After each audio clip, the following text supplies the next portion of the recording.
Bonjour à vous, merci de votre présence ce samedi matin pour ce nouveau débat éducatif présenté par le CRAP Cahier pédagogique. Je m'appelle Jean-Charles Léon, je suis professeur de musique en collège pendant encore quelques semaines et je suis accompagné comme souvent par une équipe complète qui travaille sur ces webinaires, mais aussi par Ben Aïda qui s'occupera du chat. Bonjour Ben. Bonjour, Ben Aïda, je suis professeur des écoles, je suis formateur également, je suis membre du comité de rédaction des cahiers pédagogiques et voilà, je vous attends dans le chat pour vos questions, vos commentaires et voilà. Donc vous À tout pouvez de suite. Merci, vous pourrez réagir. Vous verrez que nous avons présenté une bibliographie conséquente qui sera mise en ligne prochainement grâce au travail de Assagori qui est là aussi. Aujourd'hui, nous avons le plaisir d'accueillir une collègue euh, engagée dans la lutte contre le réchauffement climatique. Je ne sais pas comment on peut l'appeler maintenant, tant le problème semble global et systémique. Enseignante de sciences de la vie et de la terre, qui est détachée au sein de l'Office for Climate Education en tant que responsable pédagogique, Mathilde Tricoire. Bonjour Mathilde. Bonjour Jean-Charles et bonjour à tous. Bon, merci de ta présence. Donc Mathilde, dans une première partie, sera interrogée par trois militantes très actives du CRAP Cahier pédagogique dans l'ordre d'apparition. Rosine Prieur, qui est enseignante en sciences de la vie et de la terre à Paris, formatrice à l'atelier Canopée de Paris, membre du conseil d'administration et ancienne présidente pendant 5 ans de notre belle association. Bonjour Roselyne. Bonjour Jean-Charles, bonjour à tous. Peggy Colcanap, qui est principale adjointe au collège Georges Rouault dans le 19e à Paris, 19e arrondissement, qui est membre du comité d'administration, du comité de rédaction des cahiers, ancienne secrétaire générale. Bonjour Peggy. Bonjour Jean-Charles, bonjour à Et, en- tous. et enfin, Marie-Johanna Chanlon, qui est professeure d'art appliqué et culture artistique au lycée François Rabelais à Duny, dans le 93, en Seine-Saint-Denis, qui est membre du comité de conseil d'administration. Bonjour Marie-Johanna. Bonjour Jean-Charles, bonjour à tous. Voilà, ça fait plaisir de vous voir parce que c'est vrai que les réunions in vivo ont beaucoup manqué dernièrement et pandémie oblige, on se voit beaucoup en visio et vivement qu'on se revoit ensemble dans les bureaux du CRAP. Je vous rappelle que vous pouvez revoir cette vidéo qui est enregistrée sur notre chaîne YouTube, que vous nous rendrez un grand service à la liker et à la partager. Mathilde, on va commencer très vite. On va commencer par une citation que j'ai lue ce matin dans une très belle revue que je découvre en même temps qui s'appelle Diacritique, un article d'Aurélien Barraud, ce physicien, et qui écrit Le constat est sans appel, la vie s'effondre sur Terre. Les spécialistes évoquent un anéantissement biologique global, les conditions pardon, et il s'ensuit une question, ajoute Aurélien Barraud, une question fatidique, dit-il, que faire? Évidemment, ce que faire va s'adresser à nous enseignants, puisque nous sommes aussi en première ligne avec ces générations qui, elles, vivront ce changement climatique. Mathilde, en tant que chargée pédagogique de l'Office for Climate Education, l'OCE, dont je vous recommande le site, qu'est-ce qu'on fait? Qu'est-ce qu'on peut faire? Qu'est-ce que fait l'Office? Voilà, c'est une question un peu complexe, effectivement. Moi, je vais me contenter de dire comment nous, on participe avec comment on ajoute notre petite pierre à l'édifice, on va dire. Moi, effectivement, je travaille pour l'OCE, qui est une fondation abritée par la fondation La Main à la Pâte et dont le rôle, reprenant les principes, on va dire, fondateurs de La Main à la Pâte, qui est l'enseignement des sciences par des pédagogies actives, nous, on reprend ces principes-là en se focalisant sur le thème du changement climatique. On anime des formations pour les enseignants et les enseignantes de primaire et du secondaire sur ces thèmes-là, pour permettre de comprendre un peu ce vaste sujet, comme tu l'as très bien introduit, ce vaste sujet du changement climatique, et pour être capable de l'enseigner dans des classes. Donc ça, c'est notre premier axe de travail, la formation. Et puis le deuxième axe, c'est de la production de ressources. Donc même chose avec la même visée, c'est-à-dire le même public. On fait uniquement en fait de l'éducation formelle, donc on se focalise sur le monde de l'enseignement.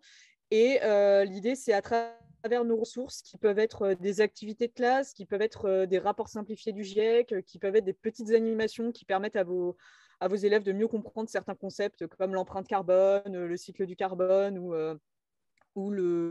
la montée du niveau des mers, par exemple. En fait, notre idée, c'est vraiment de permettre aux enseignants de comprendre ce que c'est que le changement climatique et de le transmettre aux élèves et de leur permettre ensuite d'agir. Je pense qu'on reviendra sur ce point-là un petit peu plus tard dans le webinaire. Alors, merci. Donc, cela dit, le site est très, très riche. J'aurais dû préparer un partage d'écran, mais vous pouvez le faire. Hein, Ben et Assa vous donnent les liens. Le site est très riche en ressources. Peut-être qu'il faudrait que des professeurs de musique se mettent un petit peu au travail pour proposer des ressources, parce qu'il y en a à fabriquer pour les collègues. Roselyne, toi, tu es directement aussi dans la formation pédagogique avec Canopé. Je te laisse la parole pour un dialogue avec notre invité. Moi, je suis dans la formation pédagogique et puis je suis aussi dans mon collège responsable des éco-délégués. Donc, je vois bien ce que j'utilise fréquemment les ressources de l'OCE et puis je vois bien ce qu'on nous demande et ce que les éco-délégués en général ont tendance à faire. Et je vois régulièrement des actions ou même des tendances à agir, à faire des petites actions, à avoir des petites actions sur le recyclage, sur la diminution de la viande à la cantine, le jardinage dans la cour, des petites actions. Alors, je voulais commencer un petit peu fort en demandant à Mathilde si elle ne trouvait pas que les actions pédagogiques auxquelles on était invité en tant que responsable d'éco-délégués ou en tant qu'activateur de ce groupe d'éco-délégués n'étaient pas surdimensionnées par rapport à... Enfin, je ne sais pas s'il faut dire d'ailleurs surdimensionnées ou sous-dimensionnées par rapport à ce qui nous est vraiment demandé là, aujourd'hui, en tant que citoyens, pour changer les choses. Parce que est-ce que apprendre à recycler ma poubelle, est-ce que ça va avoir une incidence énorme sur le climat de demain? Est-ce que pour autant je vais réduire l'empreinte carbone en ayant réduit les déchets dans ma poubelle? Et pourtant, c'est ce que je vais apprendre aux élèves là, en tant qu'éco-délégué.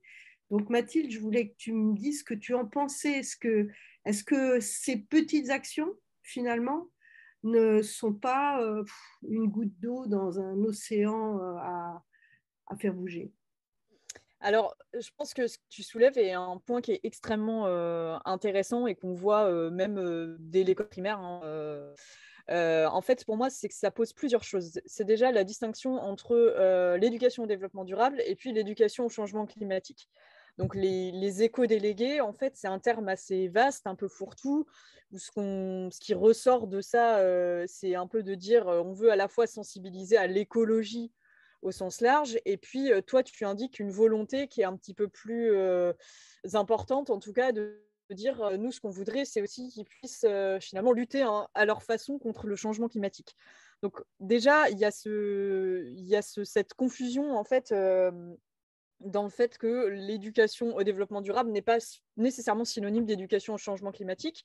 Donc, tu peux très bien éduquer au développement durable et à l'écologie en recyclant, en triant les déchets, comme tu le soulignes, qui est une chose à faire d'un point de vue, si on s'intéresse à la planète dans sa globalité. C'est quelque chose d'important à faire.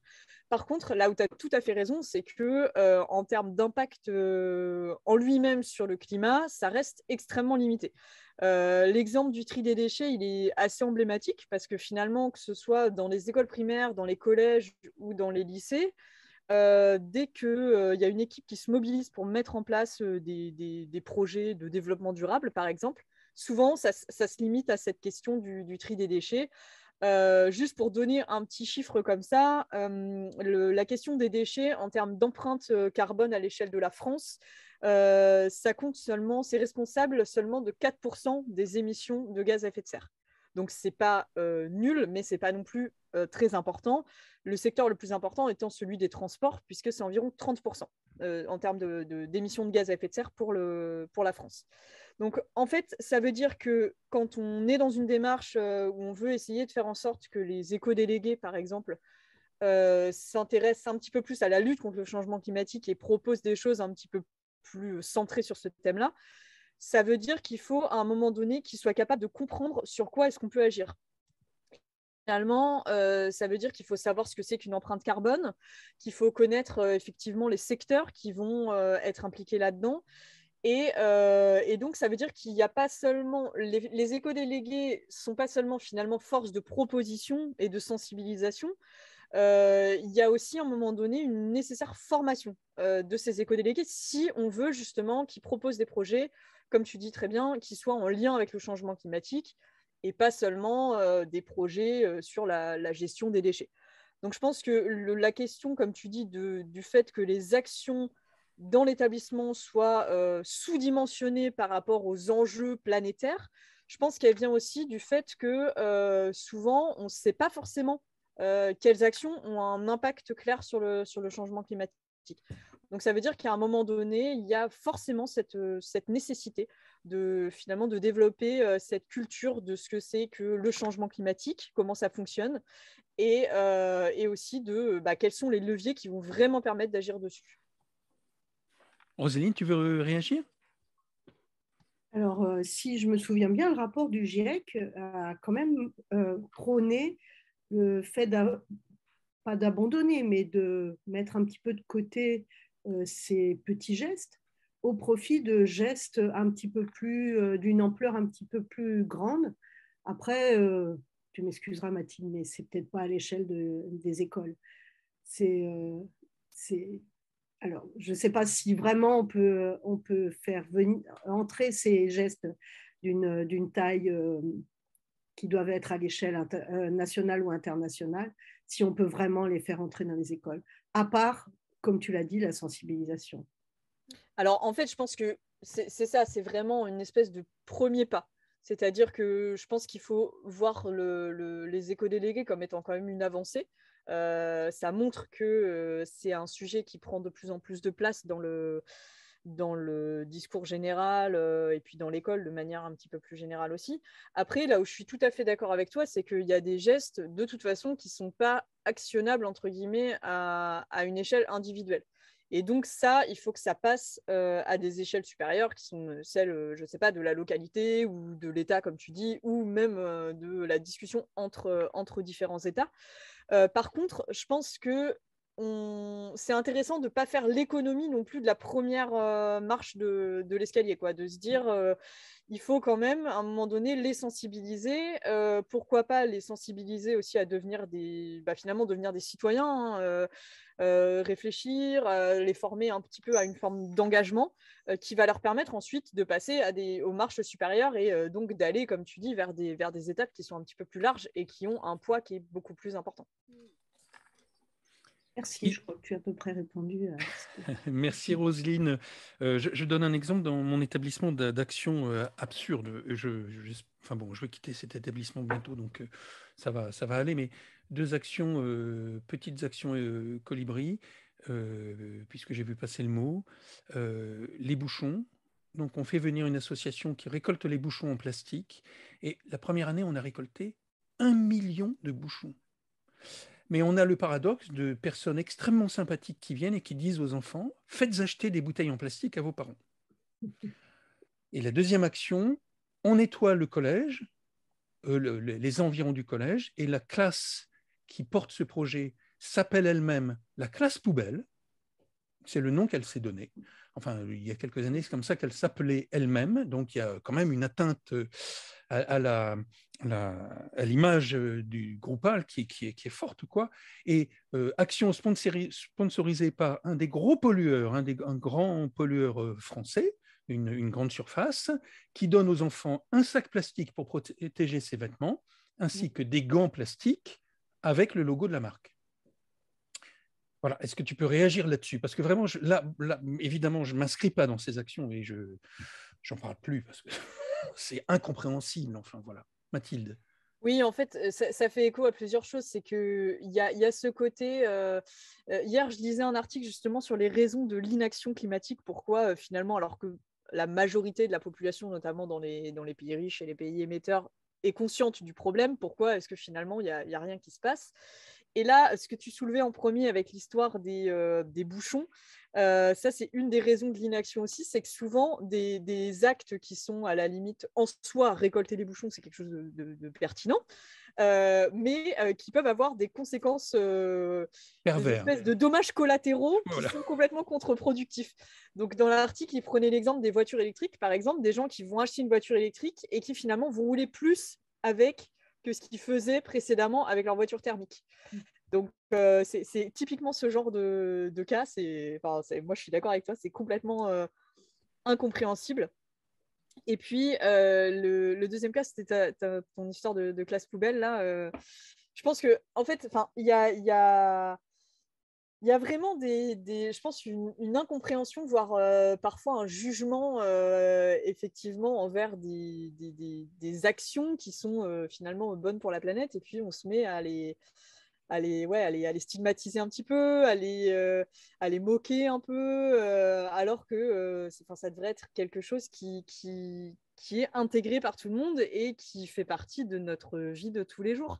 Mais il y a ce souci aussi, c'est le gros problème avec le changement climatique, c'est que c'est des conséquences qui sont très lointaines, à la fois géographiquement, et qui nous semblent aussi lointaines d'un point de vue temporel. Et c'est ça qui fait que des petites actions qu'on peut faire au quotidien ou ne pas faire, on a du mal à envisager l'impact que ça puisse avoir sur, en l'occurrence, le changement climatique ou la planète. Et c'est vrai que c'est pour ça que les déchets, ça marche bien, parce que c'est très visuel. On trie les déchets, on a un déchet qu'on a trié, qui n'est pas dans la poubelle d'ordures ménagères, on a les bouchons qu'on a ramassés, etc. Par contre, quand c'est venir au travail au lieu de prendre sa voiture, on n'a pas un indicateur. Ah oui, là, effectivement, je viens de ne pas libérer tant de CO2, etc. Donc, c'est vraiment cette grosse difficulté, je pense, de passage à l'action qui est difficile pour des adultes et qui est encore plus compliquée, je pense, pour des enfants, parce que ça demande un degré d'abstraction qui est quand même assez important. On en reparlera dans la suite de cette discussion. Je vais laisser la parole à Peggy Colconap. Peggy, je te laisse interpeller Mathilde Trécoire.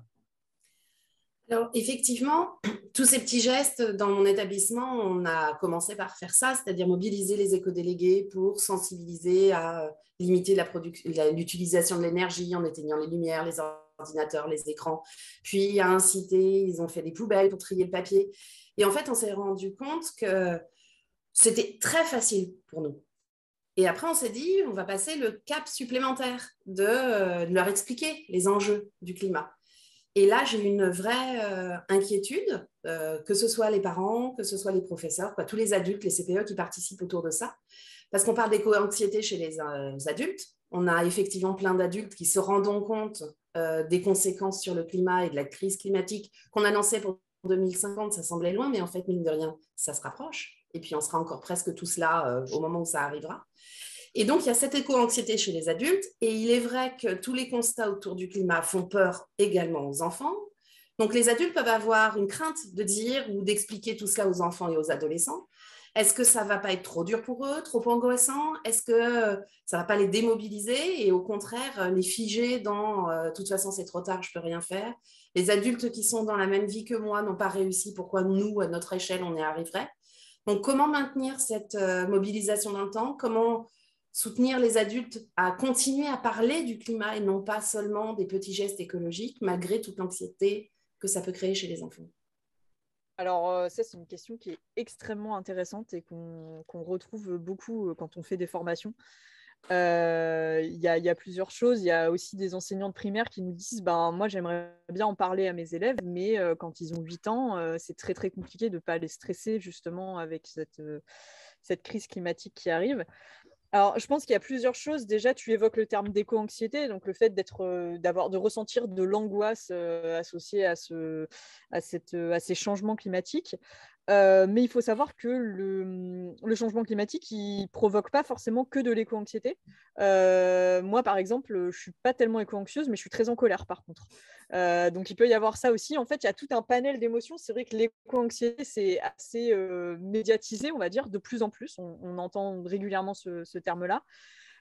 Notamment parce qu'il n'y a pas si longtemps que ça, il y a 6 mois, il y a eu une étude d'un journal qui s'appelle The Lancet, qui a fait une étude internationale chez des jeunes de 16 à 25 ans, de partout dans le monde, en leur demandant justement ce qu'ils ressentaient vis-à-vis du changement climatique. Et donc, il y avait un panel d'émotions. Alors, ça allait effectivement de l'inquiétude, de l'anxiété. Il y avait des sentiments de tristesse, de colère, de deuil même. Donc, c'est des émotions qui sont très, très variées. Et pour moi, je vois plusieurs choses à faire quand on parle du changement climatique, que ce soit avec des adultes ou des enfants, hein, ça marche dans les deux cas. La première chose à faire, c'est de savoir que ces discours, ils sont porteurs d'émotions potentiellement, effectivement, lourdes. Donc, ça veut dire que quand on en parle avec des élèves, il ne faut pas hésiter à leur poser la question de ce qu'ils ressentent. Parce que le simple fait finalement de mettre des mots, et d'être plusieurs à mettre potentiellement les mêmes mots dessus, fait qu'en fait, on se sent moins isolé et on se sent plus fort, finalement. Ça, c'est déjà une première chose. Et d'ailleurs, c'est ce qui se retrouve dans les milieux militants. La raison pour laquelle les gens, finalement, sont un petit peu soulagés quand ils s'engagent dans des mouvements militants écologiques, par exemple, c'est aussi parce qu'il y a cette impression de ne pas être seul et d'être plusieurs à être en colère, à être anxieux, et donc de se dire, voilà, je suis bien entouré. Ça, c'est la première des choses, c'est qu'il ne faut pas négliger ses émotions. Et un petit aparté, mais c'est vrai qu'en France, on n'est pas vraiment habitué à ça. Enfin, on n'en parle pas des émotions. C'est pas quelque chose qui est très utilisé même dans les cours, etc. Ça peut sembler être des pratiques un petit peu New Age, mais en réalité, enfin, d'un point de vue psychologique, c'est prouvé que simplement de permettre aux enfants de s'exprimer sur leurs émotions, ça leur fait déjà du bien. Donc ça, c'est la première chose. Et la deuxième chose, c'est aussi de se dire que il faut avoir un regard critique aussi sur les éléments qu'on reçoit autour du changement climatique. Donc typiquement, il n'y a pas très très longtemps, il y a le dernier rapport du GIEC qui est sorti. Et une lecture qui en a été faite et qui a été énormément relayée par les médias, c'est « il nous reste 3 ans pour agir ». Donc ce message-là, en fait, il peut avoir un peu un effet pervers, c'est-à-dire qu'il y a des gens chez qui le fait d'entendre « il nous reste 3 ans pour agir », ça va leur faire se dire « ok, alors maintenant, c'est bon, j'arrête de prendre l'avion, je fais davantage attention, etc. » Ce qui est une excellente chose. Et inversement, il y a des gens chez qui ça va être complètement contre-productif. C'est-à-dire, ils vont se dire, c'est exactement ce que tu évoquais, hein, c'est, en fait, il me reste 3 ans. Dans ce cas, autant que je profite de ma vie pendant 3 ans. Je prends l'avion 3 fois par an, je pars en vacances à l'autre bout du monde, je roule dans mon SUV, etc. Ce qui est compréhensible hein, d'un point de vue psychologique, ça peut se comprendre. Mais c'est pour ça aussi qu'il faut faire attention à la façon dont on transmet les messages. Parce qu'en réalité, ce que disait le rapport du GIEC, c'était pas « il nous reste 3 ans pour agir », c'était en fait, on a effectivement ces 3 ans qui sont importants, mais il faudra continuer à agir après. Il faut agir dès maintenant parce que ça fait déjà 20 ans qu'ils disent qu'il faut agir, mais il faut aussi continuer à agir après. Donc c'est un effort c'est un marathon, c'est pas un sprint, hein, le changement climatique. On va pas agir dans 3 ans et puis on aura réglé le problème. Donc je pense qu'il y a aussi l'importance de ce qu'on appelle la surévaluation du risque, qui est que parfois, dans le discours médiatique que les élèves peuvent entendre ou peuvent lire, ou même les adultes, on peut avoir l'impression que finalement, c'est perdu, c'est peine perdue. Et d'ailleurs, tu évoquais des discours sur l'effondrement en introduction, Jean-Charles. Moi, c'est vrai qu'à titre personnel, j'y suis quand même un petit peu hermétique parce que ça peut me donner l'impression que finalement, il n'y a plus rien à faire. Alors que moi, je crois plutôt au fait que si on est plusieurs à avoir conscience du problème, parce que c'est vraiment jongler entre ne pas effrayer et quand même faire en sorte que les gens aient conscience du problème. Donc faire en sorte d'avoir conscience du problème, d'avoir conscience des moyens qu'on a d'agir, ce que j'ai évoqué tout à l'heure en réponse à ta question, Roselyne, et puis finalement de permettre de donner envie d'agir. avec ses moyens. Tout le monde n'est pas capable, tout le monde n'a pas les moyens financiers, les moyens psychologiques, les moyens, la disposition, le temps finalement pour pouvoir agir. Mais en tout cas, de se dire qu'on a tous quelque chose à faire et le passage à l'action est absolument fondamental pour les élèves, pour leur permettre de dépasser justement ces discours très anxiogènes et de se dire je peux faire quelque chose. Voilà, donc je pense que c'est vraiment cette dichotomie. Oui, je suis complètement d'accord avec toi. Les mots d'abord, les mots ont un sens, et ensuite, ils sont quand même très problématiques. Et effondrement voudrait dire que on va s'effondrer et après, il n'y a plus rien. Et donc, non, c'est pas comme ceci qu'il faut l'entendre. J'en suis convaincu. De même que crise climatique. Ça aussi, c'est un mot qui pose problème. Est-ce que c'est une crise climatique ou une crise systémique? Beaucoup de gens parlent de crise systémique maintenant, qui amène à un aspect politique, donc, dont on parlera peut-être après, parce que l'école ne peut pas être disjointe du politique. Hein. Je renvoie à une très récente tribune que j'ai écrite dans les cahiers pédagogiques. À chaque fois, je me demande, je crois que c'est l'avant-dernier, sur ça, quel rôle doit jouer les enseignants. Et je te rejoins complètement sur ce traitement des émotions, qui revient aussi à dire l'éco-ancienneté, revient à quasiment médicaliser. On va traiter par une petite pilule. Voilà. Encore une fois individualisé. Voilà. Médicalisé, individualisé. Et si on changeait le mot d'éco-ancienneté par prise de conscience, là, ça change tout. Qu'est-ce que tu en penses? Alors, je suis tout à fait d'accord avec toi. Il y a un côté, et je crois que je viens de passer voir rapidement dans le chat et quelqu'un a mentionné ça. L'éco-anxiété, elle s'explique aussi par la culpabilisation individuelle. Oui. Tu as tout à fait raison. C'est qu'on donne l'impression aux gens que c'est à eux, en tant qu'individus, d'agir et que s'ils font rien, c'est de leur faute et que les degrés, la température augmente, ça sera de leur faute.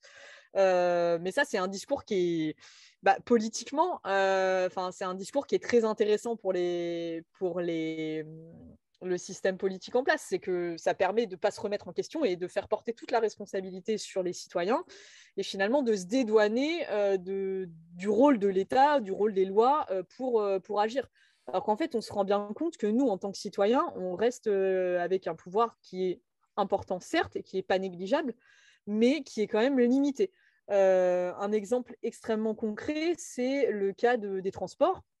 Donc, je vous disais en introduction que les transports, c'est ce qui pèse le plus lourd dans l'empreinte carbone en France, 30%, en termes d'émissions de gaz à effet de serre. Et en fait, on se rend compte qu'aujourd'hui, si on veut prendre le train, par exemple, pour faire une longue distance, c'est généralement 2 à 3 fois plus cher que si on prend l'avion. Et ça, c'est pas à l'individu lui-même finalement, c'est pas lui qui est responsable des prix. Donc même s'il y a une forte volonté individuelle, si elle n'est pas accompagnée par une volonté politique derrière, malheureusement, à un moment donné, ça va stagner. Ça ne veut pas dire qu'il faut rien faire en tant qu'individu. Et je pense que les gens qui ressentent quand même une forme de colère ou d'éco-anxiété, c'est important qu'ils fassent des choses en termes d'un point de vue individuel. Mais il faut avoir conscience aussi qu'à un moment donné, les pouvoirs publics sont aussi responsables d'une grande partie du problème. Et ça se retrouve sur l'exemple des transports, mais ça se retrouve dans énormément de domaines. Merci Mathilde. Marie-Johanna, dans une discipline qui m'est chère, enfin pas tout à fait pareil, parce que moi j'enseigne la musique en collège, et je quitte cet établissement non pas parce que je vais le quitter pour répondre à quelqu'un dans le chat, je le quitte parce que voilà, ma carrière est terminée, enfin se termine dans les semaines qui viennent. Voilà. Et à part ça, c'était un établissement fort agréable. Voilà. Donc Marie-Johanna, je te passe la parole maintenant. C'est très bien que j'arrive à ce moment-là parce que ce que vient de dire Mathilde va en résonance avec ma question et en résonance aussi avec ce que tu expliquais par rapport à la musique, même si j'enseigne autre chose, je pense que la culture artistique reste et c'est pas cloisonné. Et donc ma question, en fait, Mathilde, c'est que donc en tant que professeur d'art appliqué et de culture artistique, mon métier, c'est d'anticiper et d'accompagner les évolutions sociétales. Et j'enseigne en lycée professionnel, puisque les arts appliqués sont dispensés essentiellement au lycée professionnel et pas en lycée général, par exemple, ou sinon dans des filières spéciales. Et je constate qu'à l'heure actuelle, on est un peu les enfants pauvres en termes d'accompagnement des élèves. Et puis, en fait, ça me fait aussi penser à une remarque que Fatima Wassak a pu faire dans un article que j'ai lu, où elle dit que tout est fait pour que les classes populaires ne se saisissent pas de la question de l'écologie, que les individus de classe populaire n'ont pas le temps et l'énergie de s'intéresser aux questions écologiques, alors que c'est faux. Et on pense même que des fois, ils sont même indifférents et voire hostiles. Je pense que les institutions travaillent en fait pour appuyer cette idée alors que ce n'est pas le cas. Alors, je voulais savoir un petit peu ce que tu pensais de ça par rapport à ça. Et aussi le fait qu'en lycée professionnel et en plus dans l'enseignement des arts appliqués, on soit un petit peu moins mis en avant, en fait, puisque en fait, c'est des problématiques que moi je traite depuis des années dans mes cours, et pourtant c'est pas des choses qui sont mises en avant. Alors, est-ce qu'il y a une volonté de mettre un frein pour sensibiliser ce type de population, et alors qu'il y a des choses qui existent et qu'on sait qu'il y a vraiment des actions qui sont faites par rapport à ça? Alors, Voilà. tu soulèves deux points qui sont extrêmement importants. Je vais essayer de les reprendre dans l'ordre. Donc, la question de l'éducation populaire, je trouve que c'est une question qui est extrêmement pertinente et qu'on a parfois tendance à laisser un peu de côté. Tu as tout à fait raison. Et j'ai lu quelques articles en réfléchissant un petit peu là-dessus. J'ai lu quelques articles et qui expliquaient qu'en fait, souvent, les éco-gestes, notamment, hein, maintenant on connaît un peu ce terme-là, qui sont pas mal mis en avant dans les établissements scolaires, typiquement, en fait, sont souvent perçus comme des gestes qui viendraient des classes dominantes, donc qui sont des gestes qui sont effectivement orientés vers des personnes qui ont de l'argent, vers des personnes qui ont les moyens, les ressources physiques, temporelles et financières de pouvoir faire ces gestes-là, et qui sont des éco-gestes qui délaissent un peu les classes populaires. Donc ça, c'est la première chose. Et la deuxième chose, c'est que parfois, ce qui est mis en avant comme des éco-gestes, typiquement dire aux gens prenez moins votre voiture, essayez de gaspiller moins de nourriture, etc. C'est des choses qui sont déjà faites par les classes populaires depuis plusieurs dizaines d'années. J'entendais encore ce matin sur France Inter, parce que c'est des gens qui, de toute façon, financièrement, ils n'ont pas les moyens.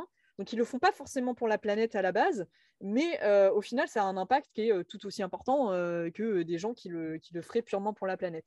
Et je pense qu'il y a presque une forme un peu de mépris de classe, entre guillemets, de dire regardez ces personnes blanches, riches, qui font des efforts pour ne pas prendre leur voiture, alors que quand c'est des gens qui, parce qu'ils n'ont pas les moyens, ils arrêtent de prendre leur voiture parce que l'essence coûte trop cher, ça n'a pas du tout le même impact, en fait. Donc, je pense qu'il y a vraiment quand on parle de changement climatique ou quand on parle d'écologie, c'est une problématique qui en appelle beaucoup d'autres, en fait, hein. Donc, tu as tout à fait raison, il y a vraiment cette question d'essayer de valoriser. Il y a des tas de choses qui sont déjà faites dans les milieux populaires et qui ne sont pas mis en avant. Tu citais Fatima Wassak, donc, qui est responsable de l'association Front de Mer, qui travaille à Bagnolet, en fait, justement sur ces questions d'éducation populaire autour du thème de l'écologie. Et elles font énormément de choses et leur discours vise justement à essayer de promouvoir ce qui est déjà fait. Pas à dire oui, les classes populaires, comme elle le soulignait dans l'article et que tu as repris, où des fois on a l'impression, oui, elles s'en fichent, elles ont d'autres choses à faire, ça ne les intéresse pas, elles sont indifférentes. En fait, elle explique bien que ce n'est pas le cas. Elles font déjà des choses, mais c'est juste que ce n'est pas valorisé. Donc déjà, son association, elle essaye de remettre ça un peu en perspective en disant tout le monde a son rôle à jouer et il y a probablement des choses qui sont déjà faites et qu'on peut arriver à valoriser. Donc je pense que c'est des choses qui peuvent être faites aussi avec des élèves typiquement de quartiers populaires. Je suis sûre qu'ils font déjà des choses, seulement on n'en a pas forcément la perception. Et puis, pour revenir sur ta deuxième question qui était sur le lycée pro comme un peu le parent pauvre finalement de tout ce thème éducation, développement durable, je suis d'accord avec toi et je trouve ça assez déplorable. Après, moi, je mettrais une petite limite qui est aussi le fait que c'est pas parce que c'est dans les programmes que c'est forcément traité et que c'est forcément bien traité. Parce qu'on le sait, en tant qu'enseignant, on court un peu après le temps, etc., pour boucler les programmes. Donc, même si maintenant, dans les programmes de lycée général, il y a beaucoup plus de changements climatiques, je ne sais pas, il faudrait pouvoir mesurer ça, mais je ne sais pas dans quelle mesure ça a vraiment un impact, en fait, finalement, sur la prise de conscience des élèves, sur leur passage à l'action. Donc ça, c'est la première chose. Et tu mentionnais les actions que toi, tu fais, et je te connais, donc je sais ce que tu fais dans ton établissement. Et je pense que c'est des choses qui sont absolument incroyables, c'est-à-dire de se dire, bah, par ma discipline, je vais arriver, sans forcément le dire clairement, mais je vais arriver à les sensibiliser. Toi, je sais que tu travailles sur le design culinaire avec des élèves en lycée hôtelier. Donc, se dire, ben, je vais arriver à les sensibiliser finalement à la question de l'alimentation, d'une alimentation plus durable, etc. Je suis convaincue que même si ce n'est pas dans les programmes, on peut arriver, comme tu dis, à faire des espèces d'incursions comme ça. Par contre, je me dis, c'est quand même un peu triste que ce soit à l'enseignant ou à l'enseignante de faire cette démarche-là, qui demande certainement plus de travail finalement que de s'en tenir strictement au programme, de faire cette démarche-là pour se dire, ben, je vais arriver à toucher des élèves qui, sinon, finalement, ne reçoivent pas ce genre de discours dans l'école. Donc ça, je suis tout à fait d'accord avec toi, c'est vraiment un souci et je pense qu'il faut les inclure de plus en plus, hein, les élèves, peu importe d'où ils viennent, quartier populaire ou pas, et lycée pro, lycée général. Merci de ta réponse, Mathilde. Tu veux rebondir, Marie-Joanne? Oui, bah, je veux bien rebondir parce que je vois un commentaire de Hélène France qui dit que les lycées pro sont très en avance et je suis tout à fait d'accord. On a, par des projets pluridisciplinaires, on met en place des choses et par les spécialités aussi, quand on reprend la spécialité de chaque enseignement. Maintenant, là où j'aurais voulu aussi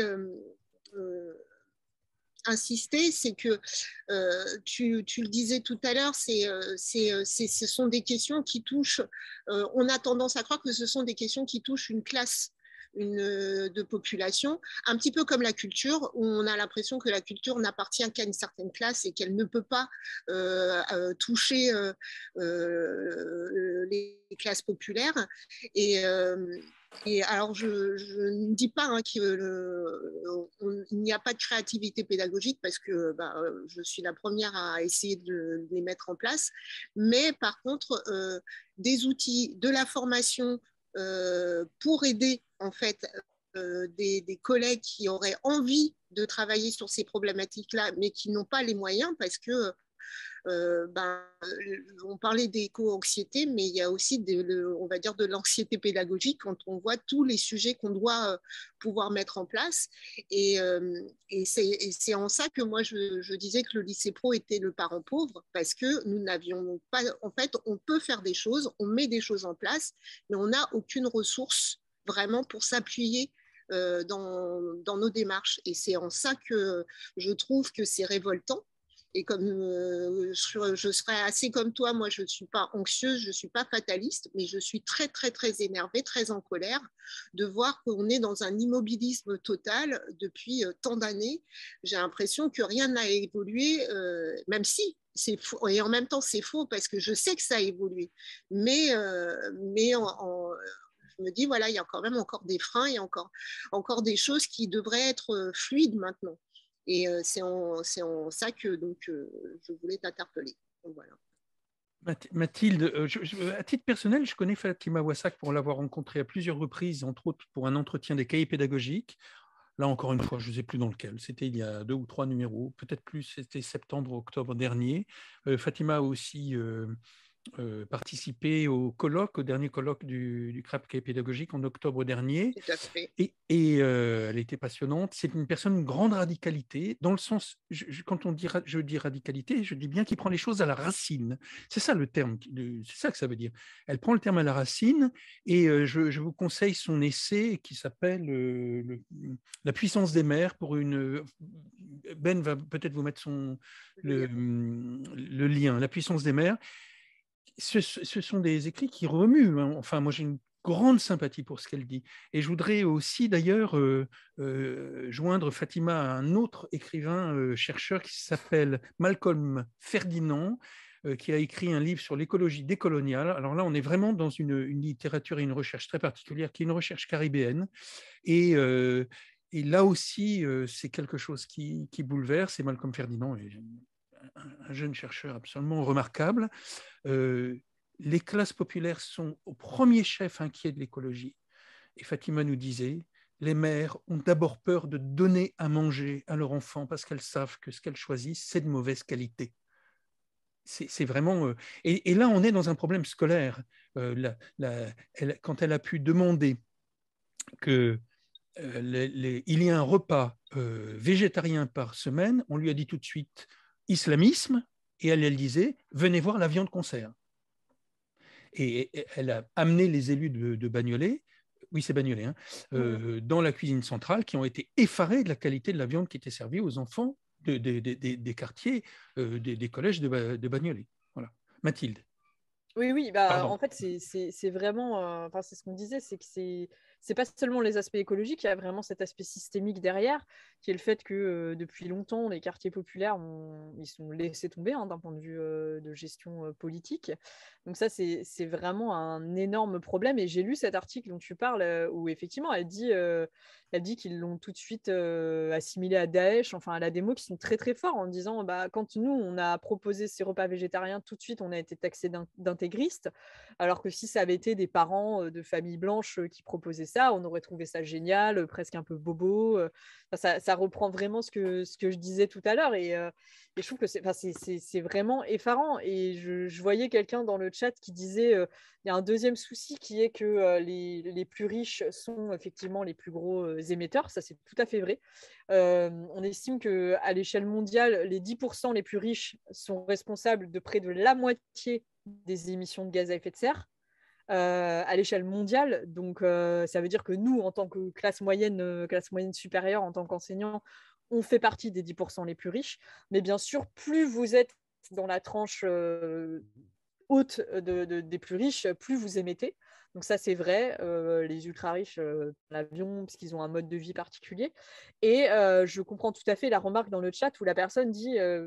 finalement, les gens des quartiers populaires, les élèves notamment, se sentent un peu impuissants parce qu'ils se disent « mais moi, je ne suis pas responsable de toutes ces émissions-là ». Alors ça, c'est vrai.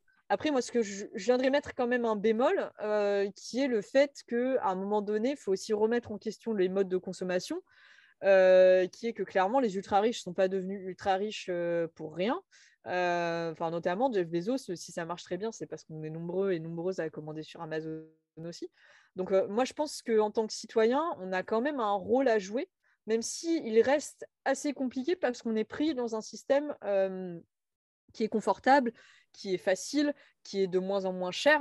Je veux dire, la raison pour laquelle on commande sur Amazon, clairement, c'est beaucoup moins cher que si vous achetez dans une boutique à côté de chez vous. Et ça, c'est pas normal.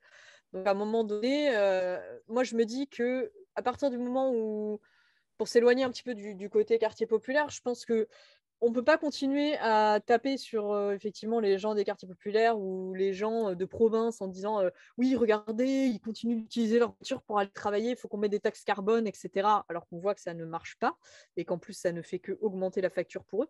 Moi, je pense que si déjà tous les gens qui avaient les moyens financiers finalement se mettaient à essayer d'avoir une consommation un petit peu plus responsable, ça serait déjà beaucoup mieux en fait. On est dans un système, donc... la responsabilité individuelle, c'est bien beau de la pointer du doigt, mais à un moment donné, on peut aussi se dire que quand on a les moyens, on peut agir aussi pour les autres. En se disant, peut-être que d'autres qui n'ont pas les moyens, on leur laisse la possibilité, tant pis, d'avoir une voiture, de faire tout ça. Et puis que nous, si on a les moyens de ne pas l'avoir, on a peut-être une responsabilité aussi dans ce sens-là.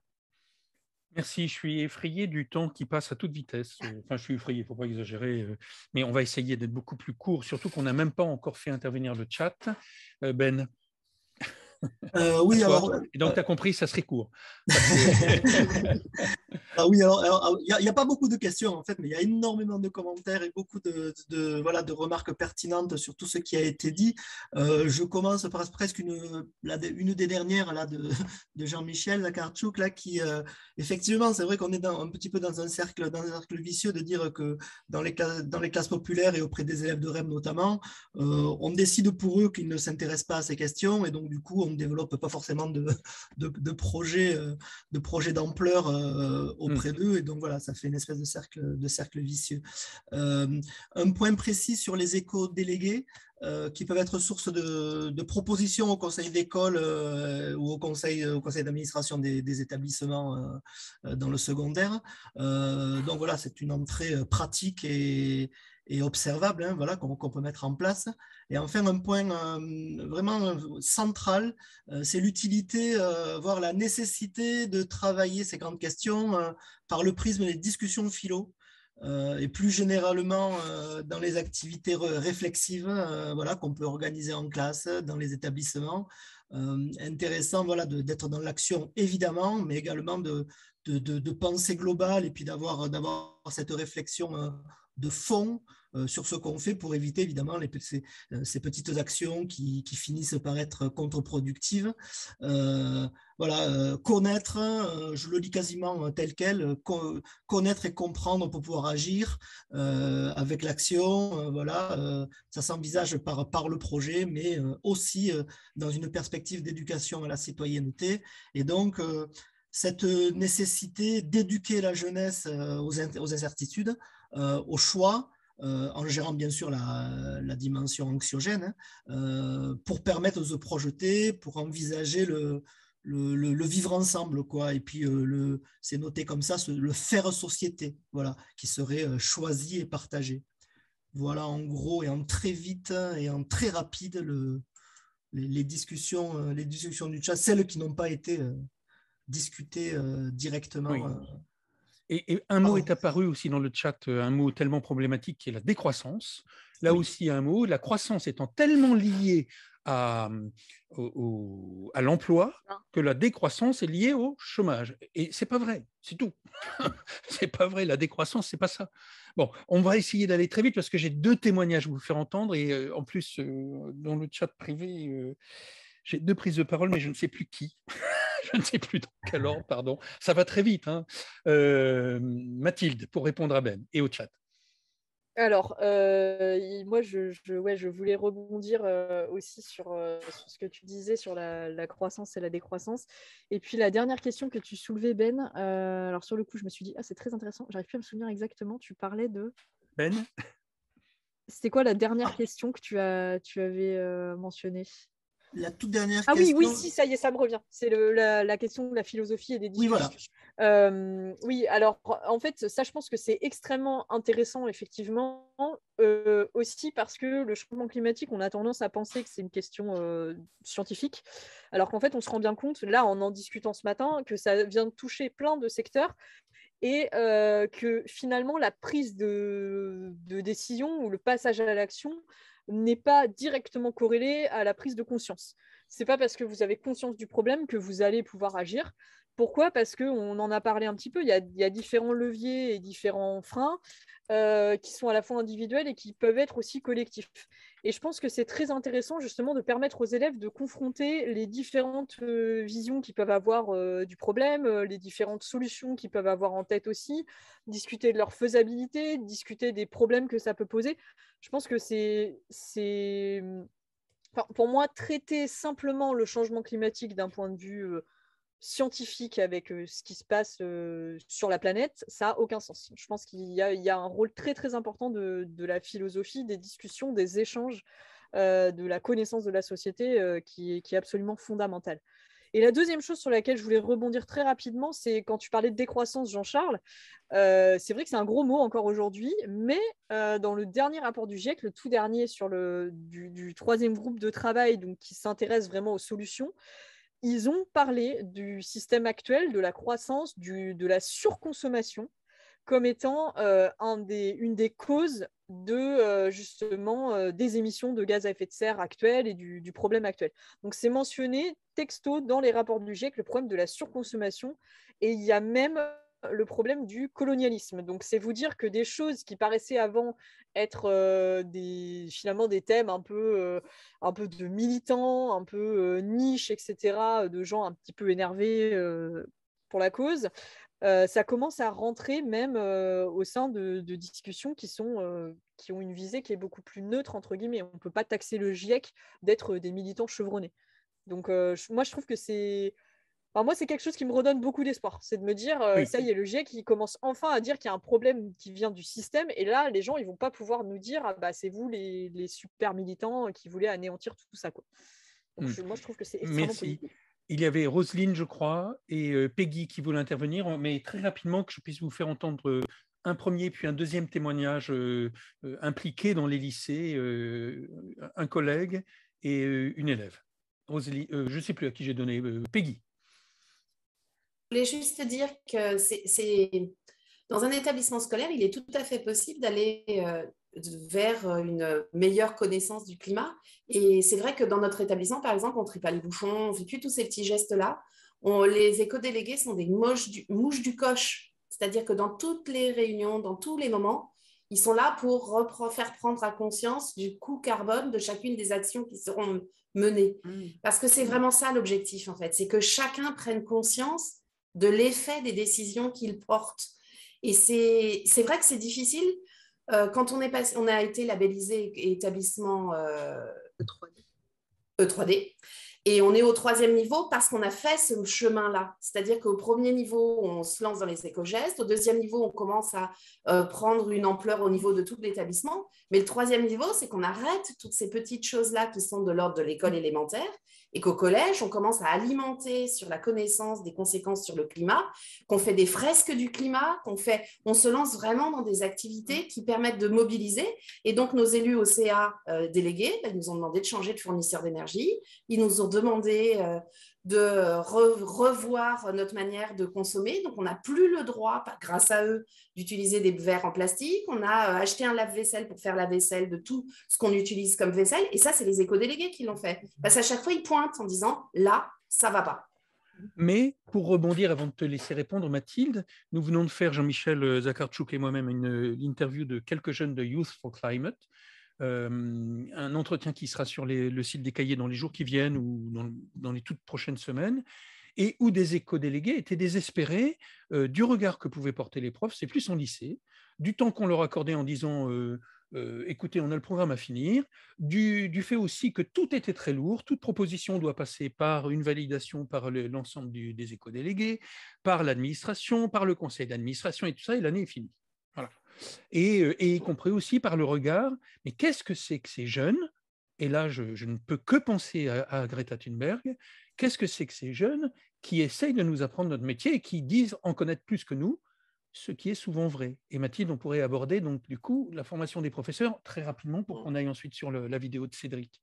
Ah oui, il y a deux choses. Il y a déjà le fait que je trouve extrêmement positif le témoignage de Peggy qui montre que quand on laisse les élèves finalement prendre le problème à bras-le-corps, ils se débrouillent très très bien et je pense que c'est beaucoup plus engageant pour eux et pour leurs camarades que si c'était un prof qui avait dit ah bah voilà on va changer le fournisseur d'électricité, etc.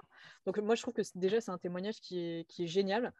Et la deuxième chose, c'est que je pense qu'il y a une peur parfois où, dans certains établissements, des fois, les enseignants se disent c'est à moi d'apporter le savoir aux élèves et qu'il y a vraiment ce côté où il ne peut pas y avoir un retour des élèves vers le prof qui aurait des choses à leur apprendre.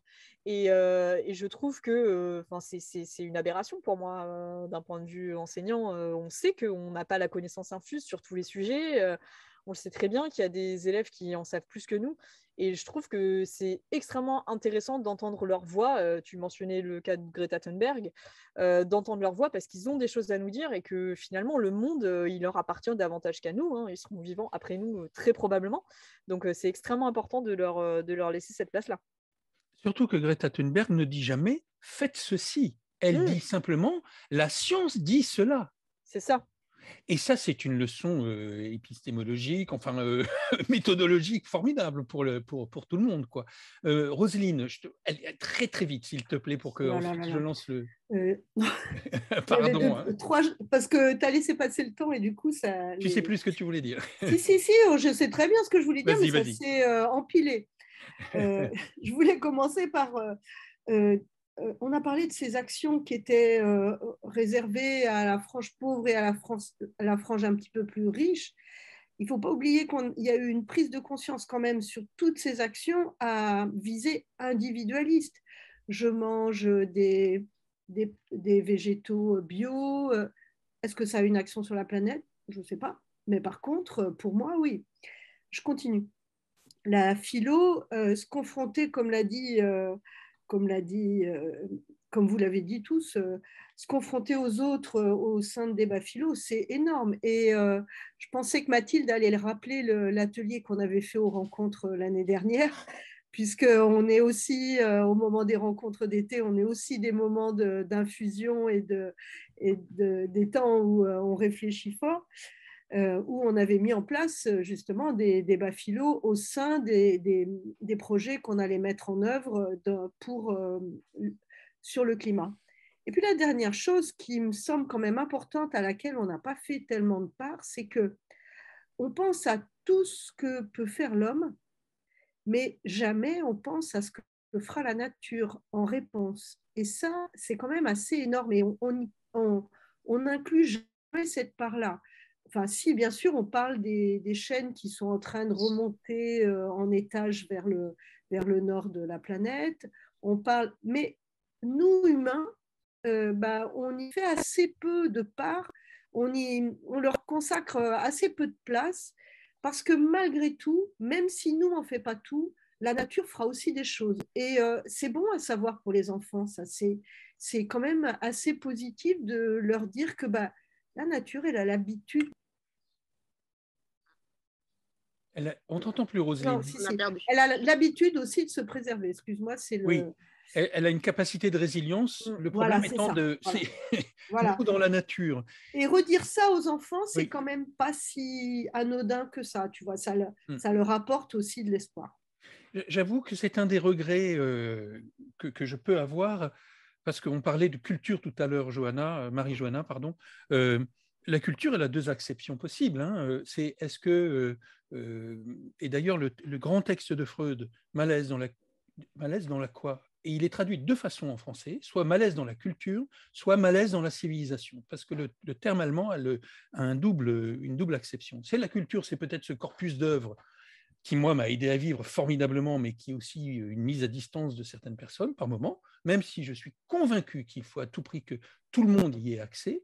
Et puis la culture, c'est ce qui fait civilisation et ce qui permet de vivre ensemble. Mathilde, je te propose d'entendre ce qu'a à dire Cédric Metsch, qui est enseignant au lycée Marcel Berthelot à Toulouse, où il a créé avec des collègues et des élèves les lycées en transition, réseau de lycéens, action sinon exemplaire, en tout cas formidable, de mise en relation des lycées et des lycéens sur les transitions écologiques. Donc voilà, je vous passe ceci.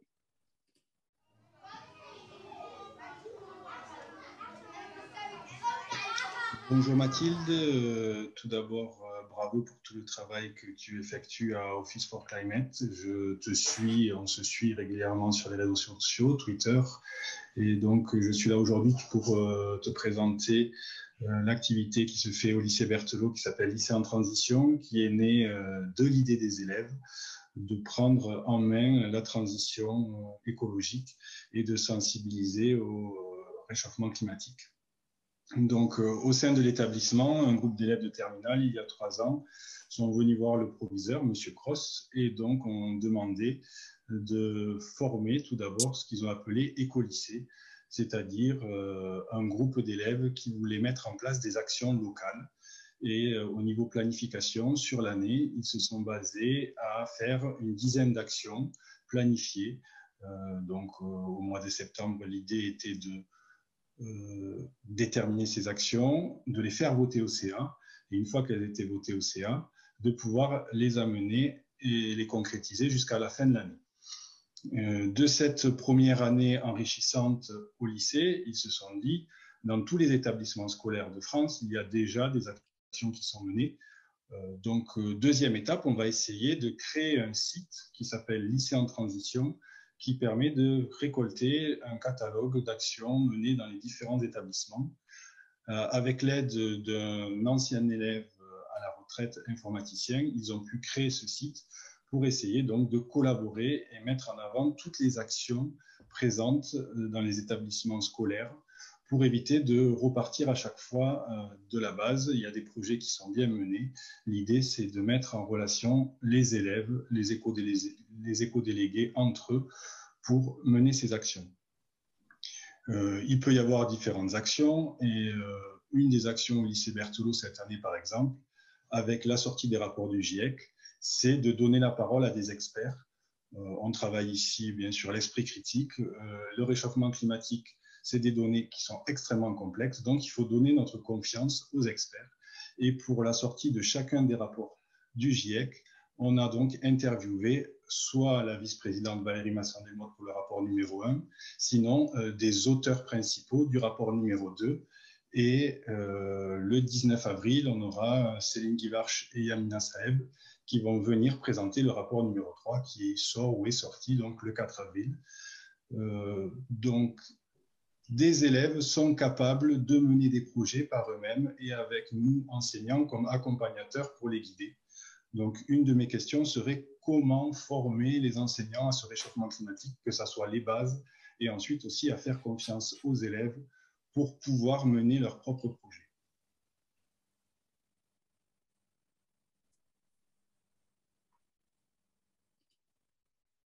Mathilde, si tu veux réagir, mais une petite minute, parce qu'après, je vais te faire entendre un projet, et là, une élève parlera du même lycée, et ça semble anodin, et en fait, c'est formidable. Mathilde. Alors, déjà, merci à Cédric. C'est vrai que c'est assez impressionnant ce qu'ils font avec le réseau lycée en transition. Donc, si vous voulez jeter un œil à ce qui est fait, vraiment chercher ça, c'est incroyable. Et je trouve que ça rebondit bien sur ce qu'on disait tout à l'heure, c'est-à-dire le rôle des élèves comme force de proposition, et puis la question de la formation des enseignants. C'est vrai que je ne suis pas revenue dessus tout à l'heure. Donc nous, c'est exactement ce qu'on propose en fait à l'OCE. On fait des formations, alors soit comme j'ai pu intervenir dans le cadre des rencontres d'été des cahiers pédagogiques, mais on fait également des formations au plan académique de formation. On peut faire des formations d'établissement aussi. Donc, si vous avez envie, finalement, entre plusieurs collègues de l'établissement, pas forcément des enseignants, hein, ça peut être des personnels de l'administration, de conseillers principaux d'éducation, etc. Nous, on intervient gratuitement dans les établissements pour vous faire des formations d'une matinée, d'une journée, de plusieurs jours, en fonction du temps que vous avez à votre disposition, justement sur ces bases du changement climatique. Et je pense qu'on l'a très bien cerné ce matin. Finalement, c'est un point extrêmement important, la formation des enseignants, puisque ça permet aussi qu'il y ait beaucoup moins de freins de ce côté-là. Quand les élèves veulent lancer des projets, ça permet d'être sûr que les enseignants vont plus facilement finalement s'investir dedans. Merci de ta réponse rapide. Vraiment. Camille Domps, qui est élève de terminale dans le même lycée. Je dois remercier vraiment Cédric et Camille pour leur disponibilité. C'est un entretien qui a été fait il y a une quinzaine de jours, ou un petit mois, et ils ont été adorables et très disponibles. Voilà. Donc l'entretien de Camille Domps maintenant, qui va parler de friperie.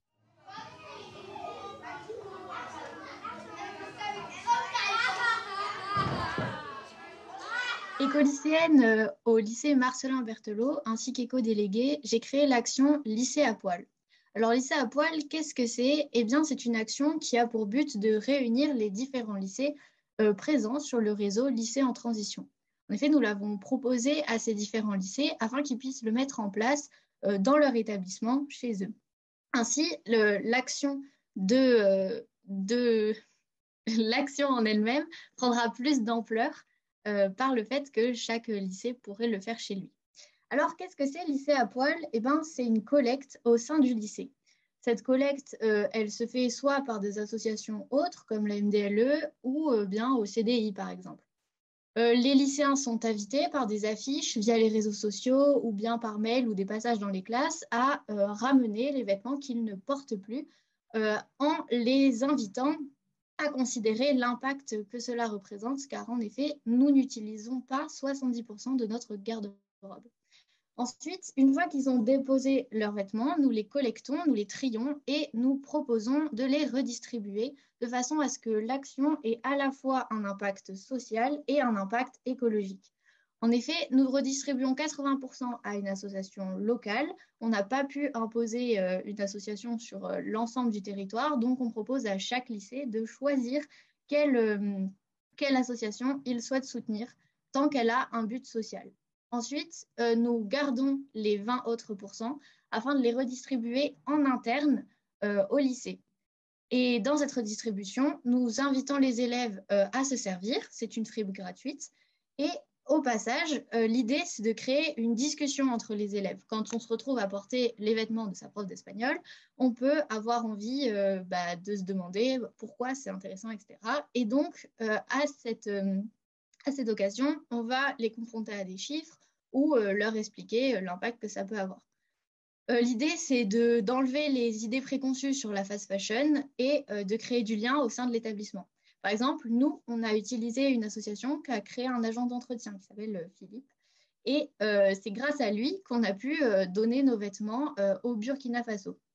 Bien sûr, on a dû les trier et on en a aussi donné à d'autres associations en fonction de si c'était des pulls ou des t-shirts. Alors, je tenais aussi à préciser qu'on a eu seulement 3 lycées et collèges qui ont participé à l'action avec nous. Enfin, je veux dire qu'ils l'ont réalisé concrètement. Mais on a eu des réponses positives pour un post-Covid parce qu'effectivement, le virus nous a empêchés de mener pleinement l'action. Ainsi, on espère que l'an prochain, on aura une dizaine de lycées qui reproduiront l'action ou qui la feront pour la première fois.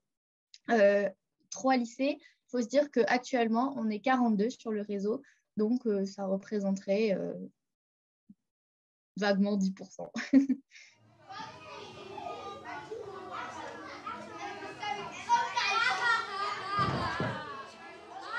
Voilà, moi, je dois dire que je suis fasciné par ces jeunes gens.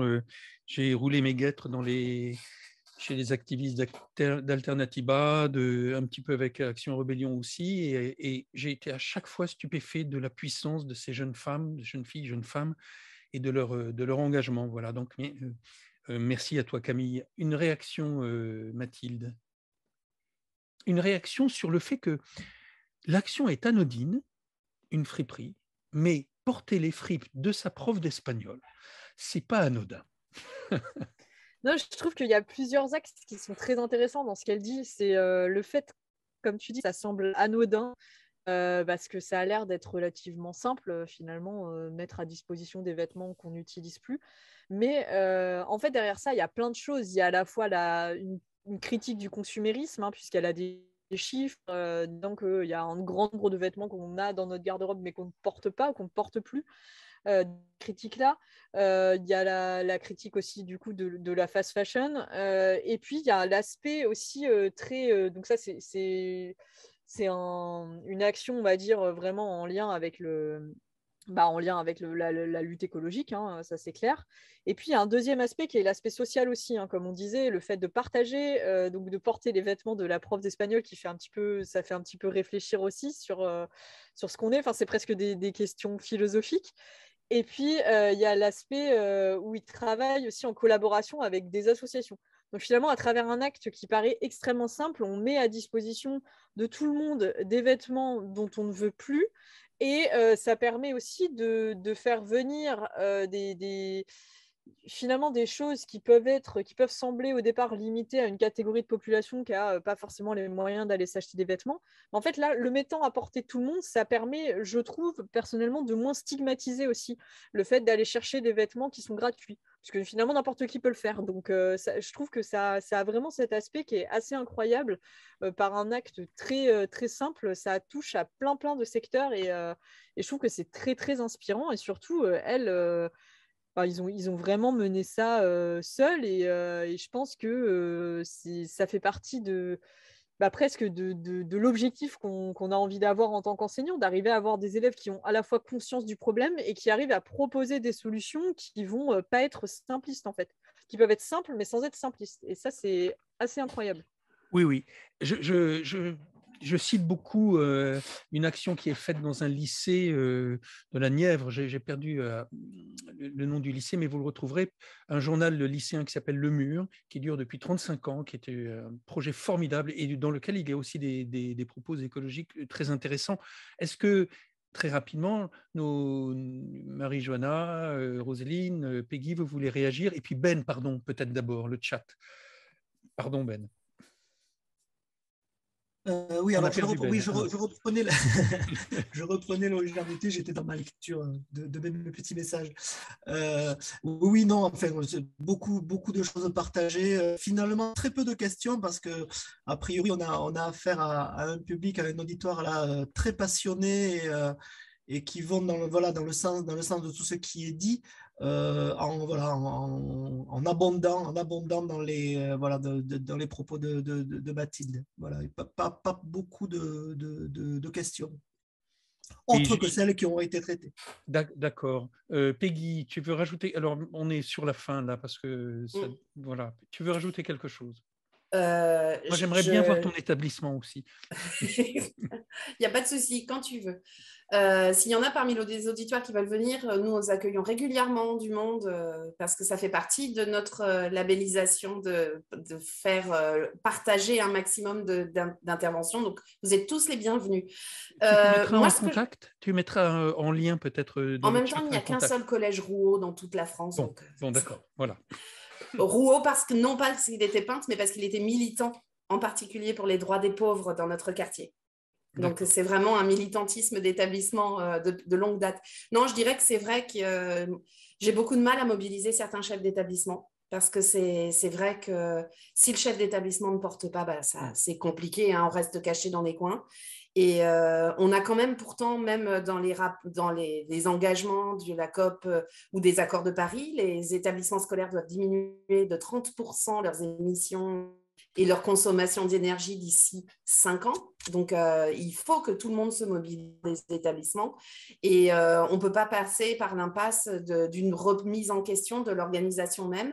La formation, permettre la formation des enseignants, permettre aux élèves d'avoir la parole, tout ça, c'est un rôle de chef d'établissement et si vous avez besoin d'aide pour convaincre vos chefs, n'hésitez pas. Il y a un réseau de chefs d'établissement mobilisés qui peuvent vous permettre de les aider.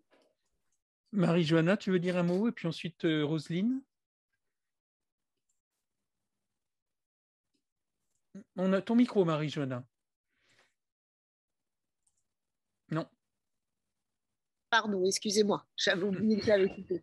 Donc, je voulais juste terminer avec une citation de Braque qui, pour moi, a tout son sens. C'est l'art est fait pour troubler, la science rassure. Et je pense que en mélangeant ces deux mondes, comme disait Mathilde tout à l'heure, on a toujours tendance à croire que ce sont des sujets très scientifiques alors que ça touche tout le monde. Donc, là, dans le chat, on a vu pas mal d'exemples qui prouvent que ça touche tout le monde.